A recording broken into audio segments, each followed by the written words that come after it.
Добро вечер, почитувани слушатели и благослов Божи.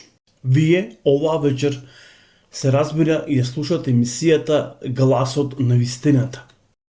Јас сакам да ве поздравам во името на Господа, нашиот Спасител, се разбира Исус Христос. Почитувани слушатели, се разбира дека уште една емисија по милоста Божја. Вие оваа вечер ја слушате емисијата Гласот на вистината, која што има за цел, се разбира, да ви го пренеси зборот Божи, да ви ја пренеси пораката Господова и да ве запознае, се разбира, со библиските основни работи, се разбира, кои се запишани во Светото Писмо, или да кажеме, библиските основни вистини. Библијата зборува за основните вистини. Зошто? Затоа што од неси произлегува вистината и таа е самата вистината. И затоа оваа емисија е насловена како Глас на вистината. Почитувани слушатели, зборуваме, се разбира, за исклучително важни прашања за нашиот живот, за животот мој. Затоа што ќе дојди време кога секој еден од нас ќе полага сметка за својот живот. Дали за тоа сме припремани, дали за тоа сме подготвени да се сретнеме со нашиот Спасител Исус Христос, каде секој еден од нас ќе полага сметка за својот живот. Зборуваме за животните прашања, за важни и битни животни прашања. Од каде сме, зошто сме на овој свет и каде после смртта. Почитувани слушатели, навистина многу битни и многу важни прашања за нас и затоа ве замолувам убаво да ги слушате емисијата Гласот на вистината и не само да ги слушате, туку убаво да размислите и да донесите одлука за вашиот живот и се разбира за вашето семејство. Затоа што се разбира секоја донесена одлука, секој направен избор, самиот со себе си носи, се разбира, одредена последица. Како што кажав, зборуваме за клучни и важни прашања. Каде после смртта? Тоа е прашање кое што сите нас, се разбира, не засега. Оно што е важно во минатите емисии, забележавме и видовме што е тоа што човекот изгуби со самата непослушност. Потоа видовме дека послушноста раѓа грев и дека гревот раѓа непослушност. Но исто така видовме дека гревот или платата за гревот, се разбира, е смртна, а дарот Божи е животот вечен во Исуса Христа. Но почитувани слушатели, вие сте тие кои што избирате дали ќе бидете вечно со Бога или вечно одвоени од Бога. Одлуката е ваша.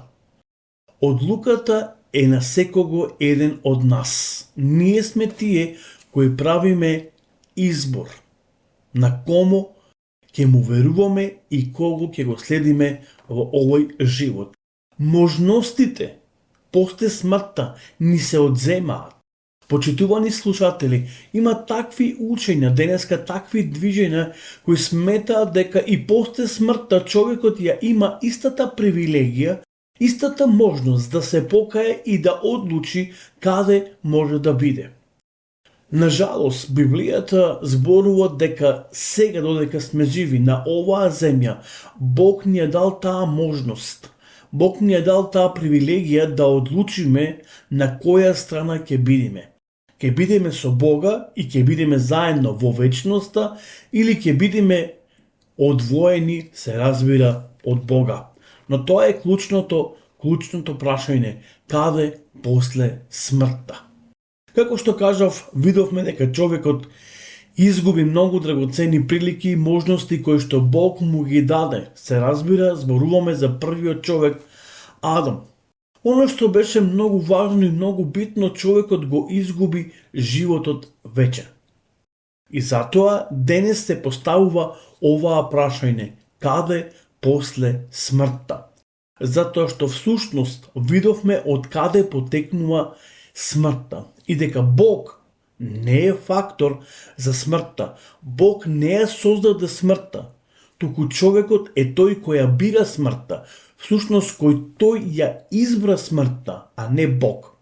Во една од старозаветните книги Господ му зборува на пророкот, мислам Езекил, и му вели: зар јас ја дадов смртта, зар јас ја посакувам смртта на човекот? Никако. Бог не го создал првиот човек Адам за да умира. Тој го создал да ги ужива сите тие можности и сите тие привилегии кои Господ му ги дал. Бог не им му ги забранил, туку тој му ги дал за да може, се разбира, да ужива. Како што кажав, човекот го изгуби, се разбира, животот вечен. Каде? После смртта. Прашање кој што ни дава дополнителен проблем. Всушност, ова прашање можеме да кажеме дека е еден од најголемите проблеми со кои што денеска човештвото се соочува. Зошто? Затоа што видовме дека човекот ја изгуби вечноста. Каде? После смртта. Ја го слушав тоа, но не го разбрав, па затоа прашав: Господаре мој, како потоа ќе заврши сето ова? Всушност, ова е прашање на Данило. И ние го читаме во книгата на Данило, 12 глава, 8 стих. Исто така, прашањето кој човекот го мачи денеска е: каде ќе бидам? Кога ќе умрам? Дали небото и пеколот се стварно? Дали сето тоа вечно ќе постои и кога ќе заврши ова? И дали всушност ова сето ќе заврши? Тоа се прашањата кои што денеска човекот си ги поставува. Каде по смртта? Во првата книга Самуилова, 20 глава, 3 стих се вели: но ти се колна во Господа и во твојата душа дека само еден чекор има меѓу мене и смртта.